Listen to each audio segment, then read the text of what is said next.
बिस्मिल्लाहिर्रहमानिर्रहीम। अस्सलाम वालेकुम दोस्तों, इट्स मी कफ़ील ख़ान जी, आपका भाई हाज़िर है। B1 life in the UK test and lesson number 2 जी। पहले वाला लेसन चढ़ाया था जी, कुछ फ़ीडबैक आए हैं, उससे जो है वो कुछ मज़ीद मैंने इम्प्रूवमेंट की है आप लोगों के लिए, ताकि आप लोगों को समझने में जो है वो मज़ीद आसानी हो सके। तो नए आने वाले दोस्तों को हमेशा वेलकम करता हूँ। आप लोगों की सपोर्ट चाहिए होती है, आप लोग सपोर्ट करते हैं, फ़ीडबैक देते हैं, thank you so very much आप लोगों का। तो देर किए बगैर चलते हैं अपने सेकंड लेसन की तरफ, लेसन नंबर 2 की तरफ, और शुरू करते हैं जी। तो आज थोड़ा सा डिफरेंट होगा जी। पहले मैंने माइक्रोसॉफ्ट ऑफिस में पहला लेसन बनाया था, आज थोड़ा डिफरेंट होगा, शायद आपको ये मज़ीद बेहतर लगे। तो शुरू करते हैं, जिसको करते हैं मिनिमाइज़। तो जी ये आ गए हैं हम अपने लैपटॉप की स्क्रीन के ऊपर। तो आप देख सकते हैं जी लेसन नंबर 2, इसमें मैंने डिटेल भी दे दी है जी। B1 English UK test for UK nationality and ILR। आपने अगर अपनी नेशनलिटी के लिए अप्लाई करना है या ILR के लिए, तो आपको ये टेस्ट देना पड़ता है जी। तो if you have any query, any question, feel free to ask me जी। आप मुझे ईमेल करके भी पूछ सकते हैं, कोई भी बात है, कुछ भी क्वेश्चन है रिलेटेड टू एवरीथिंग, तो मैं आप लोगों को गाइड करूंगा। और दूसरा जो है वो व्हाट्सएप नंबर है, आप मुझे व्हाट्सएप भी कर सकते हैं। तो शुरू करते हैं जी, अपना पहला क्वेश्चन देखते हैं। पहला क्वेश्चन क्या है? और लेसन शुरू करने से पहले आप लोगों को ये भी थोड़ा सा बताऊं कि आज जो है वो इस लेसन में कुछ लतीफ़े भी आएंगे। आप कहेंगे जी लतीफ़े कहाँ से आ गए, जोक्स कहाँ से आ गए? तो कुछ क्वेश्चन ऐसे पूछे गए हैं कि मुझे ख़ुद जब मैं लेसन रेडी कर रहा था तो मुझे हंसी आ रही थी कि यार ये क्या कुछ हमसे पूछ रहे हैं। हालांकि ये हमारे आबाओ अजदाद से भी पूछे ना सवाल तो उन्हें भी नहीं आएंगे। तो इतने मुश्किल सवाल हैं, इतने ट्रिकी हैं, सो टेंशन लेने की ज़रूरत नहीं है। हमेशा आपको कहा है कि आपने इंजॉय करके स्टडी करना होता है, स्ट्रेस नहीं लेना। स्ट्रेस लेंगे तो आपकी स्टडी नहीं होगी। तो इकट्ठे स्टडी करते हैं। चलें जी, लेसन नंबर क्वेश्चन नंबर 1 की तरफ चलते हैं। ये आ गया जी हमारा क्वेश्चन नंबर 1 जी। ये आपके सामने है जी। Which Scottish city is known as the home of golf? Scotland का कौन सा शहर गोल्फ का घर कहलाता है जी? 4 ऑप्शन दिए गए हैं। नंबर 1 डंडी, नंबर 2 ईडनबरा, नंबर 3 जो है वो अबरडीन, नंबर 4 सेंट एंड्रयूज़। सो जो करेक्ट आंसर होगा उसको मैंने, आप देख सकते हैं कि बोल्ड भी किया हुआ और उसके आगे टिक का निशान भी। आई थिंक ये जो है वो काफ़ी बेहतर इंटरफेस है। तो जी हमारा जो करेक्ट आंसर है वो है सेंट एंड्रयूज़। पहला क्वेश्चन हो गया। नंबर 2 क्वेश्चन की तरफ चलते हैं जी। इससे ज़रा ये है कि स्पीड अप भी होगा, जल्दी से जो है वो मेरी कोशिश होती है कि वीडियो को जल्दी से फिनिश करूं, क्योंकि अपलोडिंग में भी मसला होता है जब ज़्यादा वीडियो लंबी हो जाती है जी। सेकंड क्वेश्चन है जी। Which court deals with the most serious case of children age 10 to 17 in England, Wales and Northern Ireland? England, Wales और शुमाली आयरलैंड में 10 से 17 साल की उम्र के बच्चों के संगीन तरीन मुकदमात को कौन सी अदालत निपटाती है, या कौन सी अदालत में सुने जाते हैं?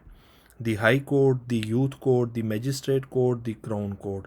सो नंबर 4 जी, ये आपने याद रखना है। 10 साल से 17 साल की उम्र के बच्चों के जो संगीन किस्म के केस होंगे या मुकदमात होंगे, उनको क्राउन कोर्ट जो है वो वहाँ पे उनकी समात होगी। नेक्स्ट क्वेश्चन की तरफ चलते हैं जी। अगला क्वेश्चन नंबर 3 है। What is the name of the best preserve prehistoric village in northern Europe and which origin trace back to the stone as?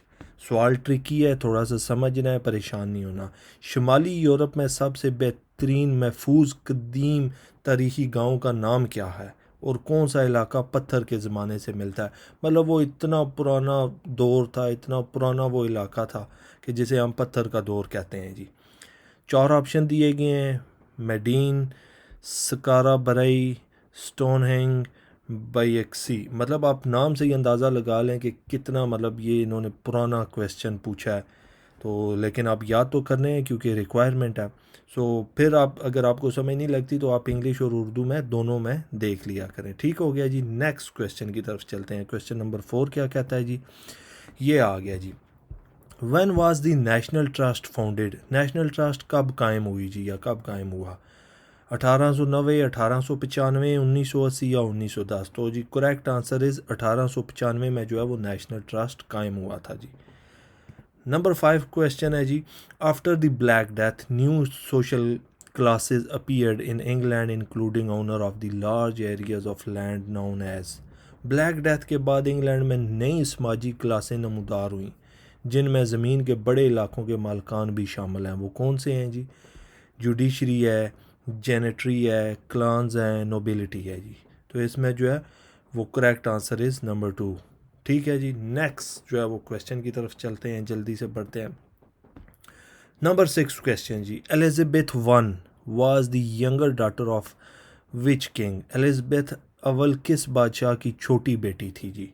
Number 1 James one, number William the great, number 2 Henry the 7, Henry the 8। So number 8 होगा जी Henry the 8। तो Elizabeth अव्वल इसकी बेटी थी। ठीक है जी, Henry 8 की। Next question की तरफ चलते हैं जी। अगला सवाल है, क्वेश्चन नंबर 7 आ गया जी। Which of the following operas was written by Gilbert and Sullivan जी? मंदरजा झैल में से कौन सा ओपेरा गिलबर्ट और सुलिवैन ने लिखा था जी? 4 ऑप्शन है, the Phantom of the Opera, the Mikado, the mouse trap, Cats जी। तो इसमें जो करेक्ट आंसर है जी वो है द मिकाडो। मिकाडो ने जो है वो लिखा था जी। इसको क्या कहते हैं? Following operas was written by Gilbert and Sullivan. Next question की तरफ चलते हैं जी, नंबर 8 जी। आप नाम ही सुन के हैरान हो जाएंगे, ऐसे ऐसे इन्होंने नाम दिए हुए हैं कि बंदा परेशान हो जाता है। Where is Loch Lomond and the Trossachs National Park located जी? लोच लोमंड और नेशनल ट्रास्कस पार्क कहाँ वाक़या है जी? 4 ऑप्शन है, east of Wales, west of Wales, west of Scotland, east of Scotland. So correct answer is the west of Scotland. ये आपने please Urdu भी ठीक है, आपने लाजमी, क्योंकि उर्दू आप पढ़ेंगे तो आपको सवाल समझ आएगा, लेकिन आपने फोकस अपनी इंग्लिश पे ही रखना है। ठीक है जी, ये मैंने आपकी आसानी के लिए इसको ट्रांसलेट किया हुआ है। चलते हैं नंबर 9 क्वेश्चन की तरफ जी। Who is married to the queen of the United Kingdom? बरतानिया की मलका से किसकी शादी हुई?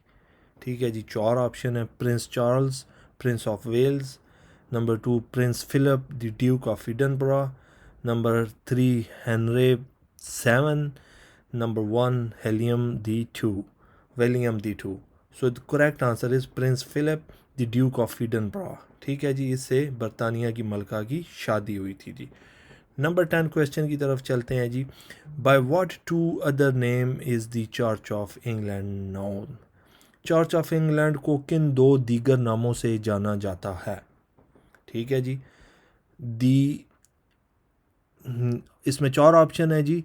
दी Anglican Church, the Union Church, the Greatest Church, the Episcopal Church. इतने मुश्किल नाम हैं इनके, मतलब चर्चों के भी आप अंदाज़ा लगाएं। तो इसमें जो 2 करेक्ट हैं वो मैंने उनको टिक किया हुआ है जी, दी एंग्लिकन चर्च और दी एपिस्कोपल चर्च। ये इनके जी 2 करेक्ट आंसर हैं। नेक्स्ट क्वेश्चन की तरफ चलते हैं जी। क्वेश्चन नंबर 11 है, who was the first British prime minister जी? बहुत इंपॉर्टेंट और बहुत ही इंपॉर्टेंट क्वेश्चन है, आपने याद रखना है इसको जी। बरतानिया का पहला वज़ीर आज़म कौन था जी? 4 ऑप्शन दिए जाएंगे और उसमें जो करेक्ट आंसर होगा वो सर रॉबर्ट वेलपोल है जी, जो बरतानिया का पहला प्राइम मिनिस्टर था। करेक्ट। नेक्स्ट क्वेश्चन की तरफ चलते हैं जी। अगला सवाल है जी, what day does Lent start जी? ईद किस दिन से शुरू होती है? चलें जी, अब कौन सी ईद कोई पता नहीं है, उन्होंने सवाल पूछ लिया है। सो इस वजह से कह रहा था कुछ लतीफ़े भी आएंगे, तो लतीफ़े आना शुरू हो गए हैं जी। ईद किस दिन से शुरू होती है जी? What day does Lent start? On Ash Wednesday जी। तो आपने याद रखना है, मंडे ट्यूसडे वेंसडे बुध वाले दिन जी इनकी ईद होती है। अब कोई पता नहीं इनकी कौन सी ईद होती है। ठीक है जी, on Ash Wednesday. Next question की तरफ चलते हैं जी। नेक्स्ट जो है वो लतीफ़े की तरफ चलते हैं। लतीफ़ा आ ही गया है जी आपको भी सुनाते हैं। How old do you need to how old do you need to be to apply for a free TV licence? मुफ्त टीवी लाइसेंस के लिए दरख्वास्त देने के लिए आपकी उम्र कितनी होनी चाहिए जी? तो यूके के अंदर जो है वो, अगर आपने मुफ्त टीवी देखना है तो आपने दरख्वास्त देनी होगी, और आप 75 साल के होंगे तब देनी है। ठीक है जी। और आई डोंट थिंक सो उन्होंने एज ही इतनी रखी हुई है कि बंदा कोई दरख्वास्त ही ना दे, एप्लीकेशन ही ना दे। 75 ईयर जी। ठीक है। ओवर 75। आप जब 75 साल से ऊपर होंगे फिर आप दरख्वास्त दे सकते हैं कि आप मुफ्त टीवी देखें जी, ठीक है। लेकिन आजकल ऐसा कोई चक्कर नहीं है, इंटरनेट का दौर है, फास्टेस्ट है, सब कुछ आपको जो है वो आपकी टीवी पे मिल जाता है। सो ये बहुत पुराने जो है वो बहुत हिस्टोरिकल क्वेश्चन पूछे गए हैं, तो इसलिए जो है वो उन्होंने ये मेंशन किए हुए हैं। तो नेक्स्ट क्वेश्चन की तरफ चलते हैं जी, लतीफ़े की तरफ चलते हैं। अगला लतीफ़ा क्या है, नंबर 14 जी। What time do pubs usually open on Sunday in the UK जी, बहुत इंपॉर्टेंट क्वेश्चन है, ठीक है, कि बरतानिया में इतवार को आमतौर पर पब कितने बजे खुलते हैं। तो आपको पता है जी, इतवार वाले दिन संडे मोस्टली जो है वो 12 बजे ही खुलते हैं, ठीक है। तो 12 PM is correct answer. Next question की तरफ बढ़ते हैं जी। अगला क्वेश्चन है, what is the official home of the prime minister जी, वज़ीर आज़म का सरकारी घर कौन सा होता है। 4 ऑप्शन दिए जाएंगे जी, Buckingham Palace, Windsor Castle, Downing Street and Oxford Street. So correct answer is जी डोइंग स्ट्रीट, ठीक है जी। नेक्स्ट क्वेश्चन की तरफ मूव करते हैं। नंबर 16 जी, what name is given to the elected member of the European Parliament, European Parliament के मुंतखब अरकान को क्या नाम दिया जाता है जी। That is very very very important जो सवाल हैं, और बेहतरीन किस्म के आपने इनको तैयार करना है अगर आपने नेशनलिटी या ILR लेना है तो, ठीक है। AMS, MEPS, MPS या MSPS। So correct answer is, सवाल समझ लें, यूरोपीय पार्लियामेंट के मुंतखब अरकान को क्या नाम दिया जाता है जी। MEPS, पाकिस्तान में तो कहते हैं ना जी MPA है जी, MNA है जी, लेकिन यहाँ पे क्या है जी, MEPS है, ठीक है जी। नेक्स्ट क्वेश्चन की तरफ चलते हैं। 17 जी, which British sports women won 2 gold medals for running in the 2004 Olympics games, किस बरतानवी खिलाड़ी ने 2004 के ओलंपिक्स खेलों में 2 गोल्ड मेडल जीते जी। डैम एलन मैक आर्थर जी, जेनी ट्रोविल, डैम कैले होम्स एंड जेसिका एनिस। सो इसमें करेक्ट आंसर है जी डैम कैले होम्स ने जो है वो 2 ओलंपिक जो है वो गोल्ड मेडल जीते थे 2004 के ओलंपिक खेलों में। नंबर 18 क्वेश्चन की तरफ बढ़ते हैं जी। What percentage of the total British population is located in England alone, ये ट्रिकी का सवाल आपसे पूछा गया है, अब आपने समझना है सवाल। इंग्लिस्तान की कुल आबादी का कितना फ़ीसद सिर्फ इंग्लैंड में है। यहाँ पे हम कर लेते हैं, यूनाइटेड किंगडम की कुल आबादी का कितना फ़ीसद सिर्फ इंग्लैंड में है, क्योंकि आपको पता है कि इंग्लैंड जो है वो यूनाइटेड किंगडम है, उसमें आयरलैंड आ जाता है, स्कॉटलैंड आ जाता है और वेल्स आ जाता है। जो लोग यूके में रहते हैं उनको पता है, ठीक है। तो वो सिर्फ पूछ रहे हैं कि सिर्फ इंग्लैंड की जो है वो पॉपुलेशन आबादी जो है वो कितनी है, 84%, 60%, 58 या 79। तो इसमें जी 84 है। इंग्लिस्तान की कुल आबादी का कितना फ़ीसद सिर्फ इंग्लैंड में है, ठीक है, 84% जो है वो सिर्फ इंग्लैंड में रह रहे हैं जी। नेक्स्ट क्वेश्चन की तरफ मूव करते हैं। 19 question, what was the population of the UK in 2010 जी, 2010 में बरतानिया की आबादी कितनी थी, सवाल ये पूछा जा रहा है जी। बहुत इंपॉर्टेंट है, याद रखना है आपने। Just over 15 million, just over 62 million. So correct answer is just over 62 million. 62 million थी जी, या 62 मिलियन से थोड़ी सी ज़्यादा हो सकती है, ठीक है, लेकिन correct answer is just over 62 million 2010 में, ठीक है। ऊपर ईयर भी याद रखना है, ये ना हो कि वो 2015 में पूछ लें तो फिर आप फंस जाएंगे, लेकिन वो पूछेंगे नहीं क्योंकि सवाल यही आएंगे। नेक्स्ट क्वेश्चन जी, which court deals with the case involving personal injury, family matters, breach of contract and divorce in England and Wales जी। बहुत इंपॉर्टेंट है, देखें, पहले उन्होंने बच्चों के बारे में पूछा था जी कि बच्चों को कौन सी कोर्ट जो है वो देखती है, और अब आ गया जी कि डील करती है। अब आ गया जी कि इसमें इंजरी आ गई है, फैमिली मैटर्स आ गए हैं, ब्रीच ऑफ कॉन्ट्रैक्ट आ गया और डिवोर्स आ गया जी। कौन सी अदालत इंग्लैंड और वेल्स में ज़ाती चोट, ख़ानदानी मामलात, माहदे की खिलाफ वर्जी और तलाक से मुतल्लक मुकदमात से निपटती है जी। दी क्राउन कोर्ट, दी हाई कोर्ट, काउंटी कोर्ट्स, दी शेरीफ कोर्ट्स। तो इसमें जो करेक्ट आंसर होगा जी, आपने याद रखना है, काउंटी कोर्ट्स का होगा। सो नेक्स्ट क्वेश्चन की तरफ चलते हैं जी।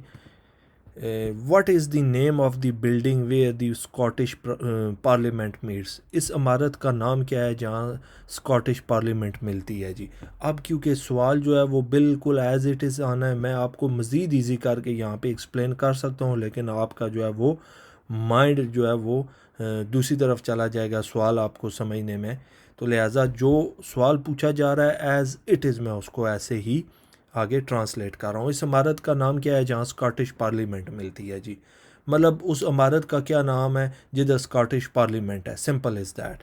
क्या नाम है जी? Holyrood, Senate, Westminster, Stormont जी। सो करेक्ट आंसर इज है जी होली रोड। ठीक है जी, नेक्स्ट क्वेश्चन की तरफ मूव करते हैं, जल्दी जल्दी फिनिश करते हैं जी, वीडियो लंबी हो जाती है। क्वेश्चन नंबर 22 जी, which flower is associated with the England. इंग्लिस्तान से कौन सा फूल वाबस्ता है, या आप ये कह सकते हैं जी कि इंग्लिस्तान या यूके का कौन सा कौमी फूल है या कौन सा फूल है, तो आप उसमें सेलेक्ट करेंगे रोज़ है। ठीक है जी, रोज़ जो है वो इनका कौमी फूल है या इंग्लैंड से वाबस्ता फूल है जी। नंबर 23 क्वेश्चन जी, हु वाज रॉबर्ट बर्न्स जी। रॉबर्ट बर्न्स कौन था जी? ए ब्रिटिश म्यूजिशियन था जी, ए स्कॉटिश पोइट था, ए वेल्श साइंटिस्ट था, या एन आयरिश इंजीनियर था जी। जो रॉबर्ट रॉबर्ट बर्नस जो था जी वो एक स्कॉटिश पोइट था, ये आपने याद रखना है। नेक्स्ट क्वेश्चन की तरफ बढ़ते हैं जी। नेक्स्ट एंड लास्ट क्वेश्चन है जी, बरतानवी फिल्म स्टूडियोज़ किस दौर में परवान चढ़े। In which period did the British film studio flourish जी। कि बरतानवी फ़िल्म स्टूडियोज़ ने किस दौर में तरक्की की या परवान चढ़े, तो 1930 जी, 1930 में जो है वो बरतानवी फ़िल्म इंडस्ट्री जो है उसको वो परवान चढ़ी और उसने सही तरक्की की। सो नंबर 25 है जी, थैंक्स फॉर वाचिंग। आप लोगों का शुक्रिया, आप मेरा साथ देते हैं, और प्लीज़ कमेंट में अपना फ़ीडबैक लाजमी दिया करें। अगर कुछ कमी पेशी है तो मज़ीद मैं उसको इम्प्रूव करने की कोशिश करूं, और अगर आपको लगता है कि मैं वेल एक्सप्लेन कर रहा हूं तो प्लीज़ कमेंट में लाजमी अपना फ़ीडबैक दिया करें। Thank you so much guys, आपकी सपोर्ट का आपका भाई हमेशा आपके साथ इसी तरह रहेगा और आपको इन्फॉर्मेटिव वीडियोज़ पहुँचाता रहेगा। ख्याल रखें अपना, मुझे दें इजाज़त, अल्लाह हाफिज़।